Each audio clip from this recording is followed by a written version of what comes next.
চাবি প্ৰতিনিধিত্বমূলক প্ৰতীকী চাবি প্ৰদান কৰিব। সুকল্পা মেহৰী কলিয়াবৰ কলেজৰ হিমাদ্ৰী দাস তেখেতক আমি মঞ্চলৈ আনিছোঁ।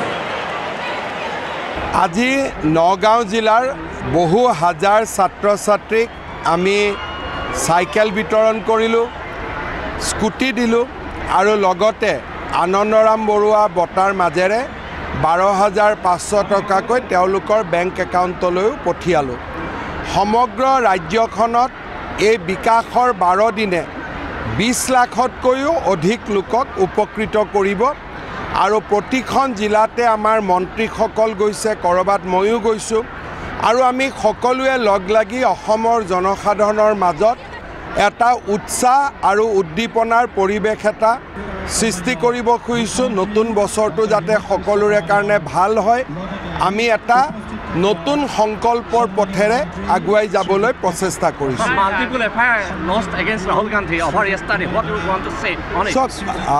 ৰাহুল গান্ধীৰ যোৱাকালি যি ব্যৱহাৰ, সেই ব্যৱহাৰে আমাক সকলোকে স্তম্ভিত কৰিছে। এজন এমপিয়ে এজন বয়োজ্যেষ্ঠ এমপিক ঠেলা মাৰা, নাগালেণ্ডৰ আমাৰ মহিলা সাংসদক শাৰীৰিকভাৱে অপদস্থ কৰা, এই যিবিলাক ঘটনা যোৱাকালি আমি শুনিছোঁ, সেইবিলাক নোহোৱা নোপোজা ঘটনা। আমি আমাৰ জীৱনত কেতিয়াও এনেকুৱা দেখাও নাছিলোঁ, শুনাও নাছিলোঁ। মই ভাবোঁ যে ৰাহুল গান্ধীৰ আচল চৰিত্ৰ মইতো আগতেই জানো তেওঁৰ চৰিত্ৰ, এতিয়া তেওঁৰ চৰিত্ৰ ৰাইজৰ সন্মুখলৈও আহিছে আৰু ৰাইজে লাহে লাহে বুজি পাব যে এনেকুৱা নেতাই আমাৰ দেশলৈ খালি অন্ধকাৰ নমাই আনিব। তেওঁলোকে ক'তো আমাক আশা নেদেখুৱাই, পোহৰ নেদেখুৱাই সমাজখনক বিভক্ত কৰিব, সমাজখনক অন্যায় কৰিব।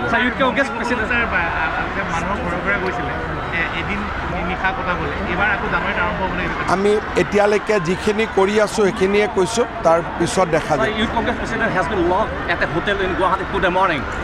তেওঁলোকে হিমাচলৰ পৰা অসমত উৎপাত কৰিব আহিছে, গতিকে জেলতে যাব লাগিছিল, কিন্তু তথাপিতো হোটেলত থৈ দিয়া হৈছে।